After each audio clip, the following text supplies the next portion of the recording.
और अब आपको बताएं कि अवामी एहतजाज के बाद बांग्लादेश की फौज में बड़े पैमाने पर उखाड़ पुखाड़। बांग्लादेश के इंटर सर्विसेज पब्लिक रिलेशन से जारी एलामिये के मुताबिक बांग्लादेशी फौज में बड़े पैमाने पर तकर्रुर और तबादले किए गए हैं। मेजर जनरल जियाउल हसन को मुलाजमत से बरतरफ कर दिया गया। मेजर जनरल जियाउल हसन की जगह major general Rodwanur Rahman DGNTMSC होंगे। Major general Ziaul Hasan intelligence agency national telecommunication monitoring centre के डायरेक्टर जनरल थे।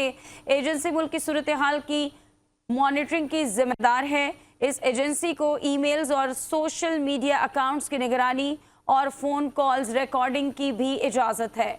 बांग्लादेशी फौज के शोबे ताल्लुकात आमा के मुताबिक लेफ्टिनेंट जनरल सैफुल आलम को वजारत खारजा का कलमदान दिया गया।